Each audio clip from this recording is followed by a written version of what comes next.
Buenos días.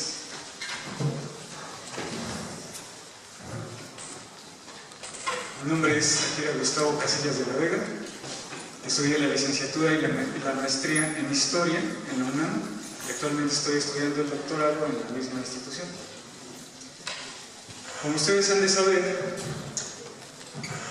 las fuentes propiamente precolombinas carecen de una forma de interpretación cierta, lo cual nos lleva a utilizar indispensablemente las fuentes novohispanas, de la época novohispana, entre otras. Esto nos deja en una especie de debilidad metódica que yo he tratado de suplir por medio de la comparación con las instituciones medievales, de modo que, haciendo una especie de resta o sustracción, sería las instituciones novohispanas menos lo medieval igual a cómo pudo haber sido en la época prehispánica. Una especie de comprobación a esta resta sería el uso de las fuentes en náhuatl de la época novohispana.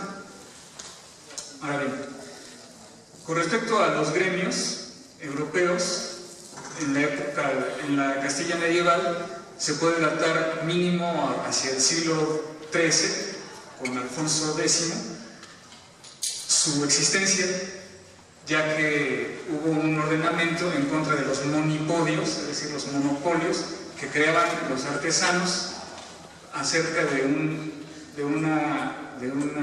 ciertos productos que aumentaban el precio estratosféricamente. Una de las características esenciales de estos gremios sería el obrador, es decir, esta separación entre aprendices, laborantes u oficiales y maestros. En el aprendizaje tardaban 4 o 5 determinado tiempo de número de años en aprender los jóvenes, después pasaban a ser oficiales con un salario y debían presentar un examen para llegar a ser maestros, lo cual implicaba una fuerte suma de dinero. Una vez que eran maestros, tenían derecho a tener una tienda o botica en la cual vendían y producían sus artesanías y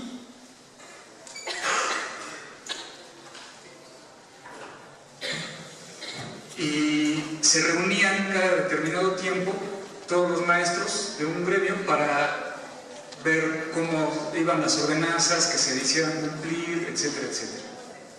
Ahora bien, esta institución gremial es un tanto diferente de cómo funcionaban los artesanos en la época novohispana, perdón, los artesanos indígenas en la época novohispana. De modo que Fray Jerónimo de Mendieta, en su Historia Eclesiástica Indiana, comenta del arte plumaria, o sea, de los amanteca, lo siguiente, que si son 20 oficiales, toman a hacer una imagen todos ellos juntos, y dividiendo entre sí la figura de la imagen en tantas partes cuantos ellos son, cada uno toma su pedazo y lo van a hacer a sus casas, y después viene cada uno con lo suyo y lo van juntando a los otros, y de esta suerte viene a quedar la imagen tan perfecta y acabada como si un solo oficial la hubiera logrado.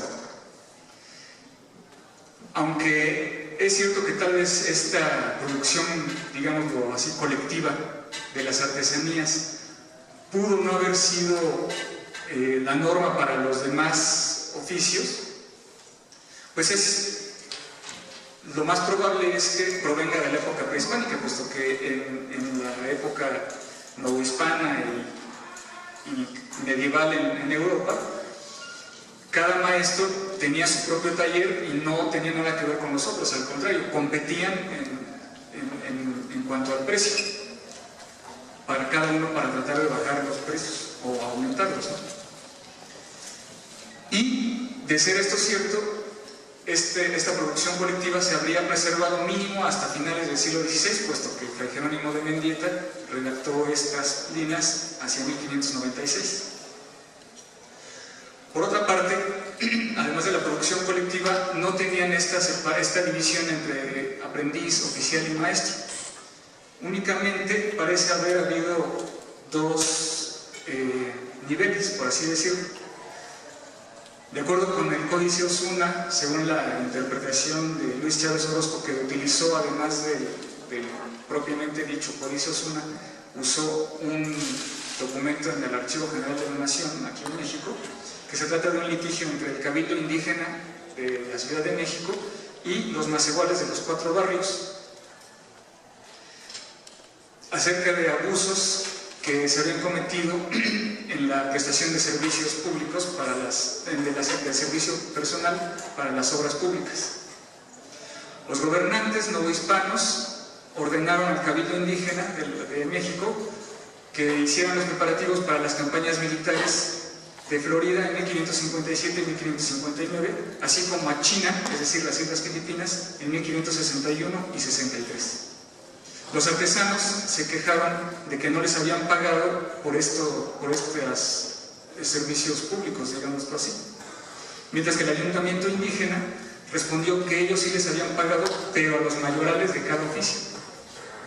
Es decir, que podrían existir prácticamente dos niveles, les comentaba. Por un lado, los artesanos, que podríamos llamarlos prácticos, es decir, los que tenían la técnica, y por otro, los mayorales.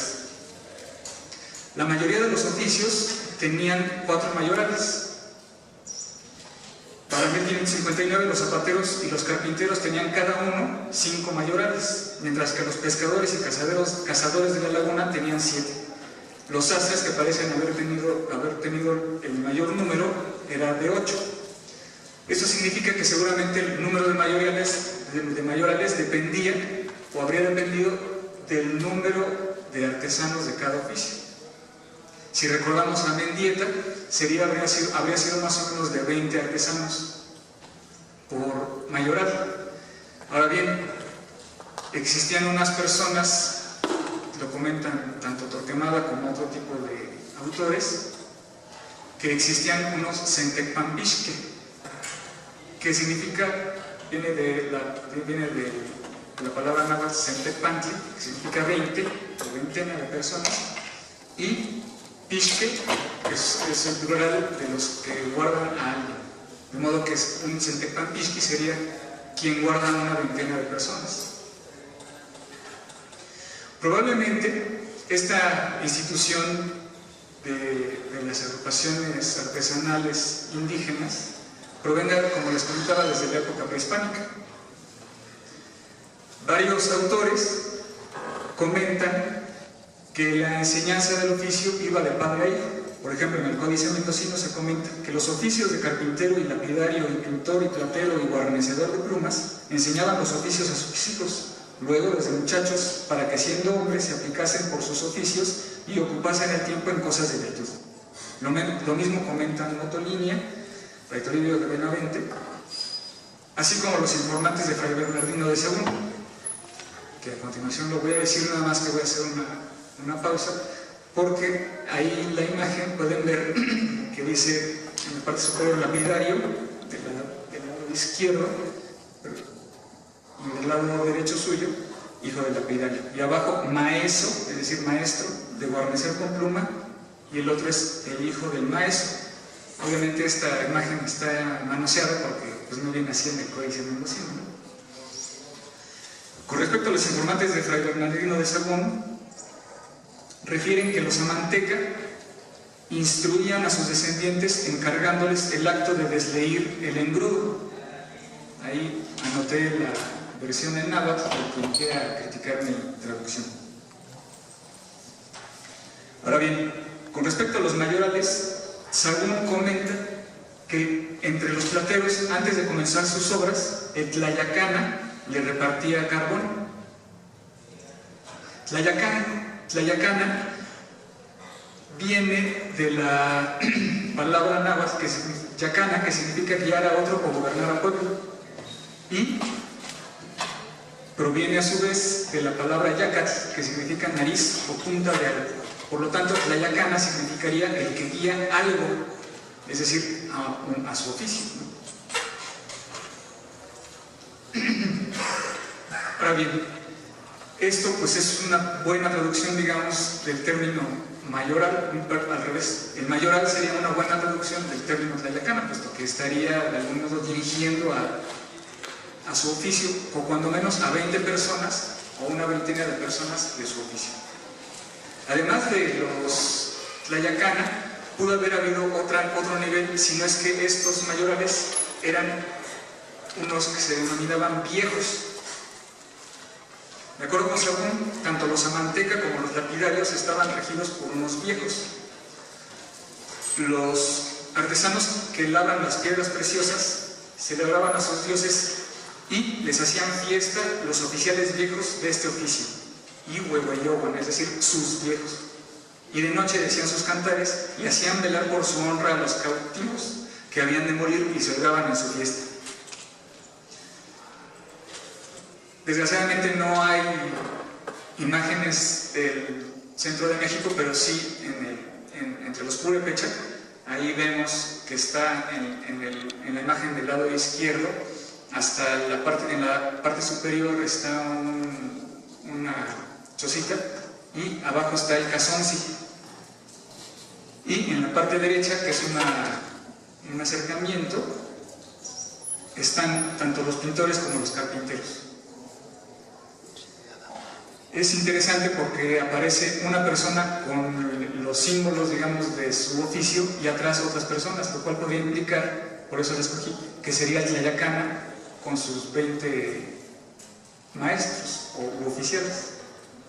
Ahora bien, además de estos 2 o 3 niveles, existían barrios especializados dentro de los pueblos. Así, Motolinía comenta que en los pueblos grandes, que acá llaman cabecera de provincia, tenían entre sí repartido por barrios las mercaderías que habían de vender, y así los de un barrio vendían el pan cocido, otro barrio vendía el chili, los de otro barrio vendían sal, otros fruta, otros hortaliza, otros loza. Es decir, por loza debemos entender cerámica.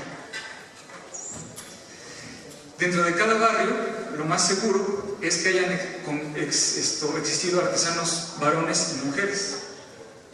Por ejemplo, Fray Diego Durán relata que en el mercado había una cierta más principal joyero, lo cual indicaría que existían más mujeres artesanas, ¿no?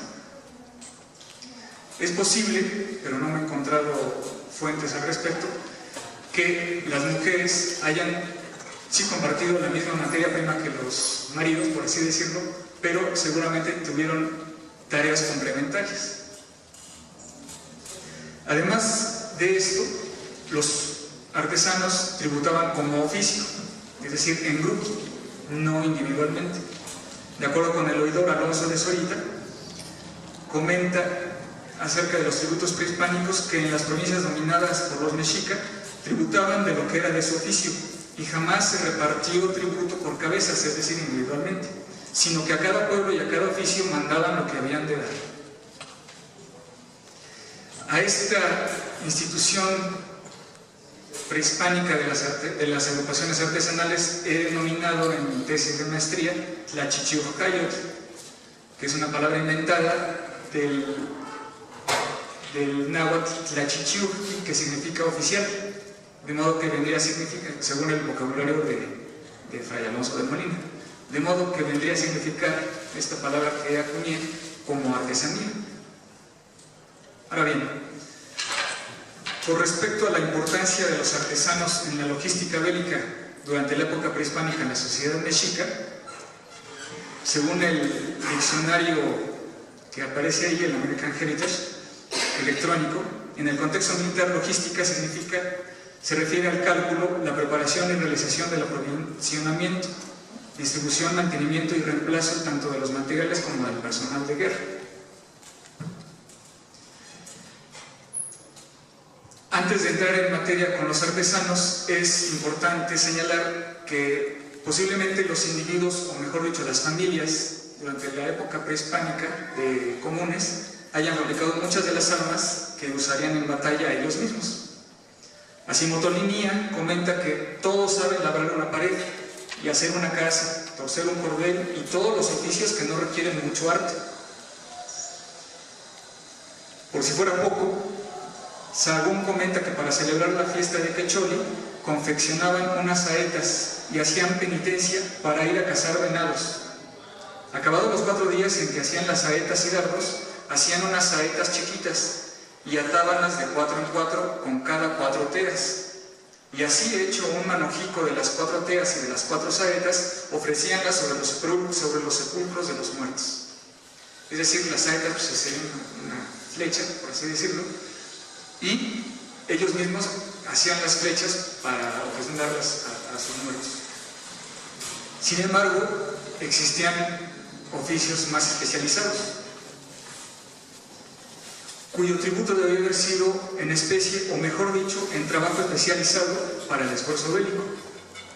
Según el Códice Osuna, les comentaba, para la preparación de Florida, de la inconquista a Florida en 1559 y a la de Filipinas en 1561, se refiere que había unos indios, que los indios sastres, los que hacen chamarras de algodón, los de chamarras de nequén, los que hacían chamarras de algodón y medias de aguja, los oficiales de hacer botones, los oficiales plumajeros, los de hacer enjalmas, los de hacer baceras y los de hacer sombreros y los cederos, debían confeccionar, según una orden de la Real Audiencia, tiendas de campo y también colchaban piernas de manta, es decir, ichcahuipiles.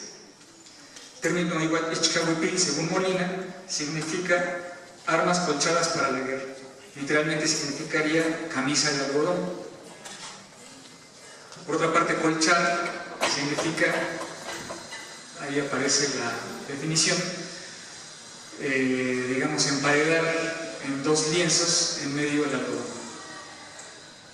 Por otra parte, ahí está. Por otra parte, los pescadores y cazadores de la laguna hilaron y torcieron todo el hilo que fue necesario para colchar las mantas y piernas arriba dichas. También torcieron 480 ovillos. Por otra parte, los oficiales de hacer sogas se ocuparon en torcer hilo de maguey. Asimismo, las indias que venden en el tianguis de San Juan escarmenaron para las dichas armas 18 cargas de algodón. El tianguis de San Juan es el mismo mercado de San Juan que está actualmente cerca del metro Salto del Agua y estaba enfrentito del cabildo indígena de la Ciudad de México. Por otra parte, los oficiales carpinteros hicieron los bastidores necesarios para colchar las dichas mantas suso arriba dichas. También fabricaron los bastidores para colchar en ellos los ichcahuipiles. Asimismo, armaron moldes de madera para hacer en ellos celadas de cueros de vaca. La celada, ahí aparece la definición del siglo XVIII, es una armadura para defensa de la cabeza. Finalmente, los oficiales zapateros hicieron armas para los caballos de cueros de vaca y también corazas de cuero de vaca. La coraza era una armadura del cuerpo para la defensa de él. Antiguamente se hacían estas armas defensivas de correas de cuero fuerte, anudándolas unas con otras, según el Diccionario de Autoridades de 1729. Asimismo, otros artesanos, por ejemplo los herreros, crearon tachuelas y otro tipo de implementos para la industria bélica, pero como en la época prehispánica no existía el uso del hierro, pues no los anoté en esta ponencia. Ahora bien, con respecto a lo que comentaba el Códice Osuna de las mujeres del tianguis que habían escarmenado las cargas de algodón, los informantes de Sahagún comentan que el trabajo de la gente del mercado era hacer el pitacate para la guerra, el totopo de tortilla y pinole y masa seca y nixtamal seco, para que tribute el mercado. Y los mayorales del tianguis, en Quispan, Tlayacanque, el hombre y la mujer electos, eran quienes repartían el tequio, es decir, eran quienes repartían el tributo a los comerciantes, cuánto iba a entregar uno cuanto el otro. Finalmente, en las provincias conquistadas por los mexica,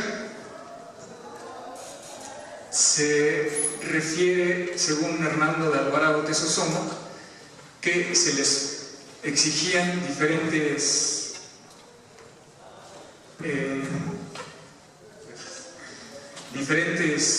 implementos para la guerra. Entre ellos,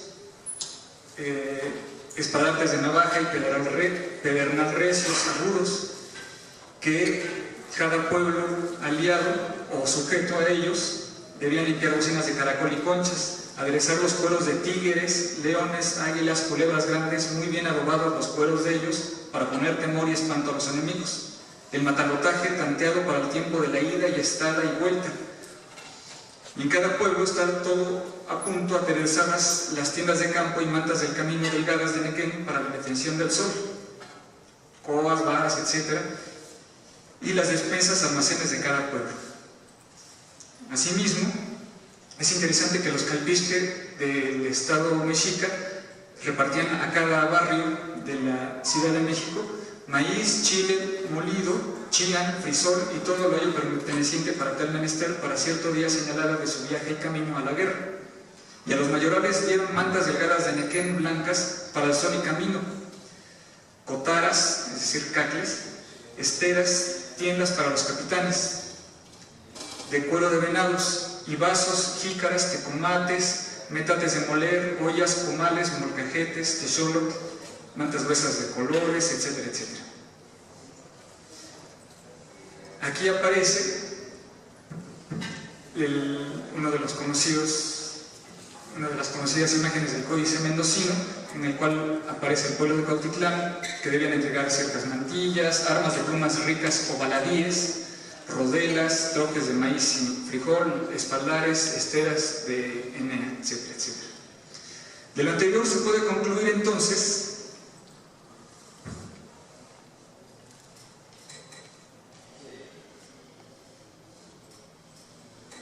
que durante la época prehispánica los artesanos estaban agrupados en una organización diferente a la de los gremios europeos.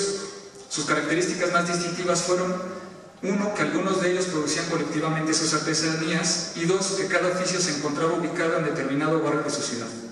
Las agrupaciones artesanales o tlachichurcayot, según yo, tributaban al estado mexica con trabajo especializado: hilos y cuerdas, armaduras de algodón, tiendas de campaña, atavíos y posiblemente armaduras de cuero, utensilios de cocina, etc. Asimismo, los comerciantes del mercado estaban obligados a entregar las batallas de guerra y otros servicios logísticos.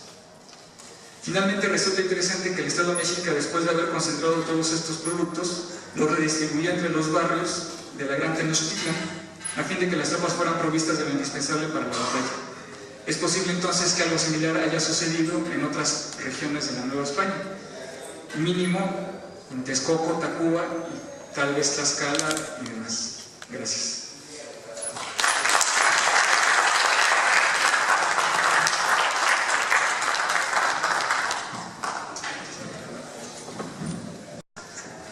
Agradecemos la participación de licenciado Akira, y ahora procedemos a la ronda de preguntas. ¿Alguna pregunta del público? Un momentito para que pregunte.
No con exactitud, pero por lo que que acabamos de ver en el Códice Osuna, lo más seguro es que también hayan construido otro tipo de armas. Por ejemplo, los herreros construían tachuelas, y ahorita no recuerdo porque no traje el dato, pero no dice en específico que hayan creado tal cual este tipo de armas.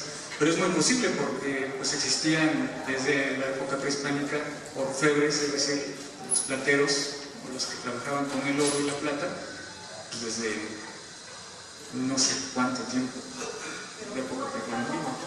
No he encontrado nada. ¿Alguna otra pregunta? ¿Sí? Bueno, ahorita en relaciones a esta pregunta que hace la doctora, recordamos que hay una organización de herreros que está encargada de hacer las armaduras para los caballos y armaduras de cuero de vaca.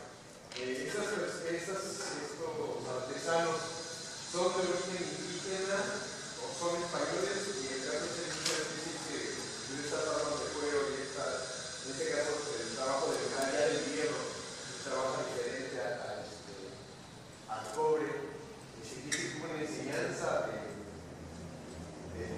las técnicas metalúrgicas europeas a algunos gremios indígenas? ¿Cómo vas? Sí, precisamente por eso anoté las citas, porque especifica que eran los indios, los artesanos, no había ningún español.